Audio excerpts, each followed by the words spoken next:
భారతదేశాన్ని విభజించాలంటూ Congress MP DK Suresh చేసిన వ్యాఖ్యలపై బీజేపీ జాతీయ ప్రధాన కార్యదర్శి ఎంపీ బండి సంజయ్ ధ్వజమెత్తారు. కాంగ్రెస్ నేతలకు టెర్రరిస్టులకు తేడా ఏముందని ప్రశ్నించారు.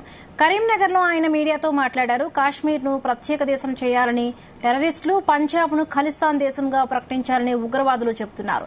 ఇవాళ కాంగ్రెస్ ఎంపీ సురేష్ భారత్ను దక్షిణ దేశంగా ఉత్తర దేశంగా విభజించాలని అంటున్నాడు.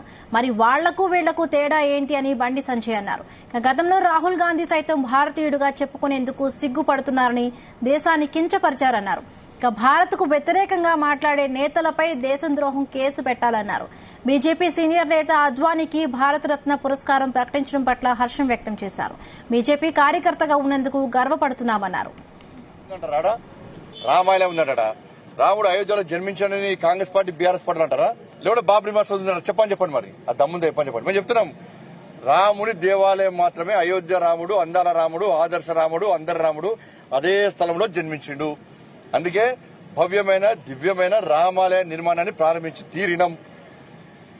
మీకు దమ్ముంటే ఏం చేసుకుంటారో చేసుకోండి. వాళ్ళు ఓరనేతనం అక్షింతల కార్యక్రమాన్ని ప్రజలు ఎంత భక్తి భావంతో ఒక ధార్మిక చింతనతో ఏ విధంగా అందుకే రేషన్ బియ్యం అంటారు, బాస్మతి బియ్యం అంటారు, జై శ్రీరామ్ బియ్యం అంటారు. దేవుని లెక్కన చూడాలి. ఇంకా బీఆర్ఎస్ పడిన నాస్తికులే, వాళ్ళు దేవుని అన్నమారు. ఇట్లా బొట్టు పెట్టుకుంటారు, గట్టిగా బొట్టు పెట్టుకుంటారు. వాళ్ళ బయటకు వస్తే మేము దేవుని కాదా, మేము బొట్టు పెట్టుకోమా, హిందువులం కాదా అంటారు. అని ఒక్కటి గుర్తుంచుకోండి. వాస్తవం ఫ్యాక్ట్ వేరే అహంకారంతో చెప్తలేను.